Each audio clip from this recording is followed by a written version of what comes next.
Cheese ছাড়াই এমন একটি পারফেক্ট পিৎজা আপনারা বাড়িতে তৈরি করে নিতে পারবেন। আসসালামু আলাইকুম, ড্রিম কুকিং থিয়েটারে স্বাগত জানাচ্ছি। ভাবছেন চিজ ছাড়া কিভাবে এমন একটি পারফেক্ট চিজি পিৎজা তৈরি করেছি। বাড়িতে চিজ না থাকলেও আপনারা এমন একটি চিজি পিৎজা খুব সহজেই বাড়িতে তৈরি করে নিতে পারবেন। আর এমন একটি দারুণ রেসিপি আজকে আপনাদের সাথে শেয়ার করেছি, আশা করছি আপনাদের ভালো লাগবে। চলুন তাহলে দেখি। প্রথমে পিৎজার ডোটা তৈরি করছি। এর জন্য আমি 1.5 কাপ পরিমাণে ময়দা একটা বাটির মধ্যে নিয়ে নিয়েছি। এখন এর মধ্যে দিচ্ছি 1 চা চামচ আর 1/4 চা চামচ ইস্ট, দিচ্ছি 1 টেবিল চামচ চিনি আর দিচ্ছি আধা চা চামচ লবণ।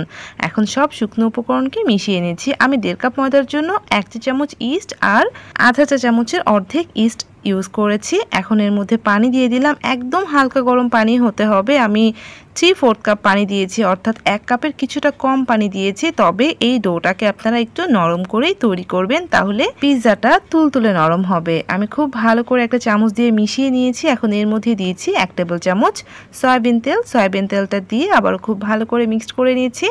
অবশ্যই পিৎজা বা পাউরুটির ডো আপনারা একটু নরম করে তৈরি করবেন, তাহলে দেখবেন যে পিৎজা ব্রেডটা অনেক বেশি পারফেক্ট হচ্ছে। এখন আমি সামান্য একটু ময়দা ছড়িয়ে দিয়ে ডোটাকে ভালোভাবে মথে নিচ্ছি। খুব বেশি সময় না, 2-3 মিনিট মথে নিব।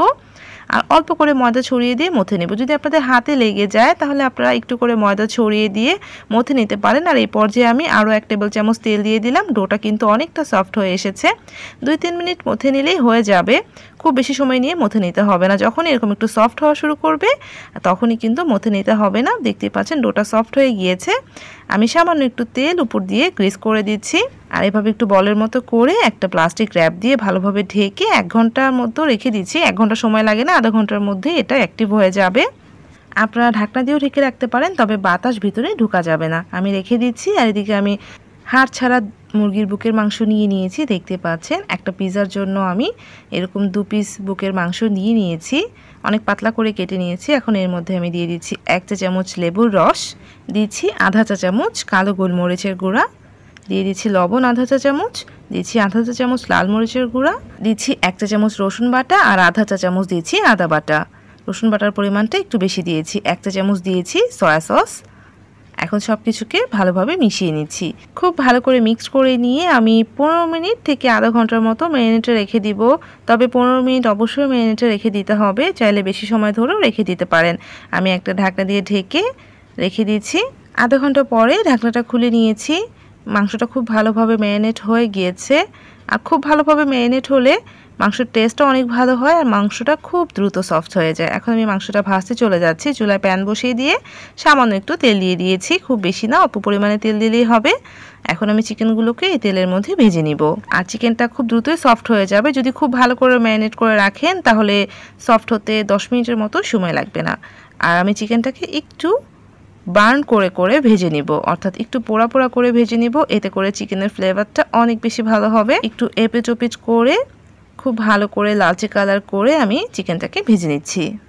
এভাবে চিকেনটা তৈরি করে নিলে খেতে অনেক বেশি মজা লাগে। চিকেনের ফ্লেভারটা এত ভালো হয় যে পিৎজাটা খেতে অনেক বেশি ভালো লাগে। দেখতে পাচ্ছেন আমি কিভাবে চেপে চেপে একটু পোড়া পোড়া করে ভেজে নিচ্ছি। হয়ে গিয়েছে ভেজে নেওয়া। আমি এখন এগুলোকে ছোট ছোট টুকরো করে কেটে নিচ্ছি। প্যানের মধ্যেই কেটে নিচ্ছি, একদম ছোট ছোট টুকরো করে কেটে নিচ্ছি। চিকেনটা অনেক সফট হয়ে গিয়েছে। এখন আমি এর মধ্যে দিয়ে দিচ্ছি পেঁয়াজ। এখানে আমি বেশ কিছু পরিমাণে পেঁয়াজ একটু মোটা মোটা করে কেটে নিয়েছি।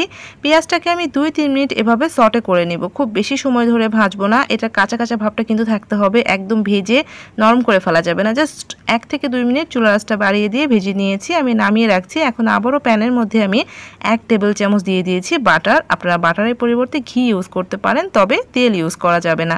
বাটারটা গলে গিয়েছে। এখন এর মধ্যে দিচ্ছি 1 টেবিল চামচ ময়দা। ময়দাটা দিয়ে বাটারের সঙ্গে কিছুক্ষণ ভেজে নিতে হবে, বেশি সময় না, 2-3 মিনিট ভেজে নিলেই হবে। ময়দার ফ্লেভারটা যখন চেঞ্জ হয়ে যাবে তখনই ভেজে নেওয়া বন্ধ করতে হবে, খুব বেশি সময় ধরে ভাজতে হবে না। দেখতে পাচ্ছেন ঠিক এরকম যখন হয়ে আসবে তখন আমি এর মধ্যে দিয়ে দিচ্ছি 1 কাপ পরিমাণে তরল দুধ। দুধের টেম্পারেচারটা কিন্তু নর্মাল থাকতে হবে। আর দুধটা দেওয়ার সাথে সাথেই স্পুন দিয়ে এভাবে অনবরত নেড়েচেড়ে দিতে হবে, যাতে দলা পেকে না যায়। অনবরত নাড়তে থাকতে হবে। আর কিছুক্ষণের মধ্যে এর একটা ক্রিমি টেক্সচার চলে আসবে। দেখতেই পাচ্ছেন এখন এর মধ্যে আমি সামান্য একটু কালো গোলমরিচের গুঁড়া দিয়েছি আর দিয়েছি 1 চিমটি পরিমাণে লবণ। লবণের পরিমাণ কিন্তু একদমই বেশি দেওয়া যাবে না। খুব ভালো করে এখন মিক্সড করে নিচ্ছি। খুব ঘন করা যাবে না, মিডিয়াম টেক্সচারে নামিয়ে নিব। খুব বেশি ঘন করলে কিন্তু ঠান্ডা হয়ে যাওয়ার পর আঠালো হয়ে যাবে, তাই একটু পাতলা পাতলা করে নামিয়ে নিতে হবে। যখন এরকম একটা ক্রিমি টেক্সচার চলে আসবে তখনই নামিয়ে ঠান্ডা করে নিচ্ছি। এখন এর মধ্যে আমি নিয়ে নিচ্ছি 2 টেবিল চামচ চিলি সস আর 2 টেবিল চামচ টমেটো সস। আপনারা এখানে পিৎজা সসও ইউজ করতে পারেন, তবে পিৎজা সসটা যদি না থাকে আপনারা এভাবে চিলি সস আর টমেটো সসটা মিক্সড করে নিতে পারেন। আবার চাইলে আপনারা নর্মালি টমেটো সস দিয়েও করতে পারেন। আমার কাছে চিলি সস দিয়ে খেতে অনেক ভালো লাগে, তাই আমি দুটো মিক্সড করে নিয়েছি। এখন একটা সাইডে রেখে দিচ্ছি। এদিকে দেখেন ডোটা ফুলে কত বড় হয়ে গিয়েছে। ডোটা কিন্তু আমি আধা ঘন্টার একটু বেশি সময়ের মতো রেখেছিলাম, তাতেই ফুলে এতটা বড় হয়ে গিয়েছে। একটু ভালো মানের ইস্ট ইউজ করলে ডোটা পারফেক্টভাবে তৈরি করে নেওয়া যায়। আমি এখন ডোটাকে বাটি থেকে তুলে নিচ্ছি। আর ডোটা কতটা পারফেক্ট হয়েছে আপনারা নিশ্চয়ই দেখিয়ে বুঝতে পারছেন। একটু ময়দা ছড়িয়ে দিয়ে আমি ডোটাকে দুভাগে ভাগ করব, একটু ছোট ভাগে ভাগ করব আর একটা বড় ভাগে ভাগ করব। এখানে আমি 9 ইঞ্চি সাইজের একটা পিৎজা প্যান নিয়েছি, তার মধ্যে সামান্য একটু তেল লাগিয়ে নিয়েছি। এখন যে বড় সাইজের ডোটা নিয়েছি সেটা আমি এর মধ্যে ফ্ল্যাট করে নিচ্ছি। আমি একটা ছোট সাইজের ডো আলাদা করে রেখেছি, ওটা দিয়ে আমি একটা ছোট সাইজের পিৎজা তৈরি করব। তো আপনাদেরকে বড় সাইজের পিৎজাটা তৈরি করে দেখাচ্ছি। আপনারা কিন্তু 1 কাপ ময়দা দিয়েও পিৎজা তৈরি করে নিতে পারেন। আমি যেহেতু দুটো তৈরি করছি তাই আমি 1.5 কাপ ময়দা দিয়ে করেছি। এখন আমি হাত দিয়ে এভাবে ফ্ল্যাট করে নিচ্ছি, দেখতে পাচ্ছেন। আপনারা চাইলে বেলনা দিয়ে বেলেও নিতে পারেন, তবে হাত দিয়ে ঝটপটভাবে এভাবে কিন্তু ডোটাকে ফ্ল্যাট করে নেওয়া যায়। আর সাইড দিয়ে আমি একটু মোটা করে দিচ্ছি। আপনারা যদি একদমই ফ্ল্যাট খেতে চান তাহলে এভাবে মোটা করে নাও দিতে পারেন, তবে এভাবে একটু হাত দিয়ে সাইডটা চেপে চেপে দিলে পিৎজাটা দেখতে অনেক ভালো লাগে। দেখতে পাচ্ছেন আমি হাত দিয়ে কিভাবে সেট করে নিলাম। এখন আমি পিৎজার মাঝে এরকম কাঁটা চামচ দিয়ে ছিদ্র করে দিচ্ছি, এতে করে মাঝখানটা ফুলে উঠবে না। খুব ভালো করে এভাবে কাঁটা চামচ দিয়ে পুরোটা ছিদ্র করে দিতে হবে, শুধু মাঝখানটা ছিদ্র করে দিতে হবে যাতে এটা ফুলে উঠতে না পারে। খুব ভালো করে পুরোটা আমি কাঁটা চামচ দিয়ে এভাবে করে নিয়েছি। এখন যে সসটা রেডি করে নিয়েছিলাম সেই সসটা আমি এর মধ্যে দিয়ে দিচ্ছি, পুরো সসটাই দিয়ে দিয়েছি। আর খুব ভালো করে স্প্রেড করে দিচ্ছি। যেহেতু চুলায় তৈরি করব তাই সসটাকে আমি চতুর্দিকে একটু একটু করে লাগিয়ে দিব। প্রথমে মাঝখানটা দিয়ে দিয়েছি, তারপর আমি সাইড দিয়েও কিছুটা সস লাগিয়ে দিব, এতে পিৎজার কালারটা অনেক বেশি সুন্দর হবে। দেখতে পাচ্ছেন আমি পুরো পিৎজার উপরটা দিয়েও কিছুটা লাগিয়ে দিয়েছি।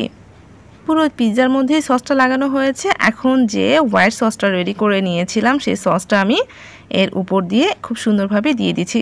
খুব বেশি ঘন করবেন না, তাহলে কিন্তু অনেকটা ভারী হয়ে যাবে, তাই একটু পাতলা রেখে নামিয়ে নেবেন। দেখতে পাচ্ছেন ঠিক এরকম হয়েছে ঠান্ডা হওয়ার পরে। এখন আমি স্পুন দিয়ে খুব ভালো করে স্প্রেড করে দিচ্ছি, আর কিছুটা হোয়াইট সস রেখে দিয়েছি, এটা পরবর্তীতে ইউজ করব।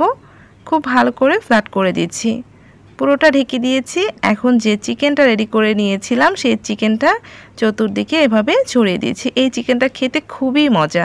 আপনারা যদি পিৎজা তৈরি করেন তাহলে অবশ্যই এভাবে একবার চিকেন দিয়ে তৈরি করে দেখবেন যে এটা খেতে কতটা মজা হয়। পুরোটা আমি ছড়িয়ে দিয়েছি, চিকেন আর যে পেঁয়াজটা ছিল পুরোটা উপর দিয়ে দিয়েছি। এখন এর উপর দিয়ে আমি দিয়ে দিচ্ছি রেড বেল পেপার আর ক্যাপসিকাম। আপনারা রেড বেল পেপারের পরিবর্তে এখানে টমেটো ইউজ করতে পারেন, আর ক্যাপসিকাম চাইলে আপনারা দিতেও পারেন, আবার চাইলে নাও দিতে পারেন। আমি পুরোটা এভাবে সাজিয়ে নিয়েছি। এখন এর উপর দিয়ে আরও কিছুটা হোয়াইট সস দিয়ে দিচ্ছি যাতে দেখতে একদম চিজের মতো মনে হয়। এটা খেতেও কিন্তু অনেক মজা। যারা এখনও এইভাবে ট্রাই করেননি তারা একবার হলো এভাবে ট্রাই করে দেখবেন, দেখবেন যে আপনাদের কাছে খেতে দারুণ লাগছে। এর ফ্লেভারটাও কিন্তু অনেক ভালো হয়। এখন এর উপর দিয়ে আমি কিছুটা অরিগানো ছড়িয়ে দিয়েছি। আপনাদের কাছে অরিগানো না থাকলে আপনারা নাও দিতে পারেন। এখন আমি চুলায় বেক করতে যাচ্ছি, আপনারা চাইলে ওভেনও বেক করতে পারেন। আমি চুলায় এরকম একটা সিলভারের হাঁড়ি আগে থেকে 10 মিনিটের মতো গরম করে নিয়েছি। চুলার আঁচটাকে মিডিয়ামে রেখে ভিতরে কিন্তু একটা স্ট্যান্ড দিতে হবে। এখন আমি পিৎজাটা স্ট্যান্ডের উপরে বসিয়ে দিচ্ছি। চুলার আঁচটাকে মিডিয়ামে রেখে আমি 30 মিনিট থেকে 35 মিনিট বেক করে নেব। যেহেতু আমার হাঁড়িটা ভারী তাই আমার 35 মিনিটের মতো টাইম লেগেছে। আপনার যদি হাঁড়িটা পাতলা হয় তাহলে 20 থেকে 25 মিনিট টাইম লাগবে। হয়ে গিয়েছে। আমি 35 মিনিট পরে আপনাদের ঢাকনাটা খুলে দেখাচ্ছি। পিৎজাটা কিন্তু পারফেক্টভাবে হয়ে গিয়েছে, আর চতুর্দিকে কতটা পারফেক্ট কালার এসেছে দেখতে পাচ্ছেন। আপনারা সিলভারের হাঁড়িতে পিৎজা তৈরি করার চেষ্টা করবেন, তাহলে পিৎজার কালারটা অনেক পারফেক্ট হবে। তৈরি হয়ে গেল দারুণ মজার চিজ ছাড়াই চিজি পিৎজা। পিৎজাটা কতটা পারফেক্ট হয়েছে সেটা আপনারা দেখিয়ে নিশ্চয়ই বুঝতে পারছেন। দেখে কিন্তু মনেই হবে না যে এটা চিজ ছাড়া তৈরি করেছেন, আর খেতেও কিন্তু অনেক মজা। মানে চিজ যে দেননি এটা বোঝাই যাবে না। আর পিৎজার ব্রেডটা নিশ্চয়ই দেখতে পাচ্ছেন কতটা পারফেক্ট হয়েছে। আলহামদুলিল্লাহ, আমার পিৎজা অলওয়েজ অনেক বেশি পারফেক্ট হয়। আপনারা আমার মতো করে তৈরি করবেন, তাহলে আপনাদের পিৎজাও একদম পারফেক্ট হবে। আশা করছি চিজ ছাড়া এই চিজি পিৎজাটা আপনাদের ভালো লাগবে। তো আপনারাও বাড়িতে তৈরি করে ফেলুন। আর যদি ভালো লাগে প্লিজ রেসিপিটাতে লাইক দিয়ে চ্যানেলটাকে সাবস্ক্রাইব করে আমার সাথেই থাকবেন। সবাই ভালো থাকবেন। আল্লাহ হাফেজ।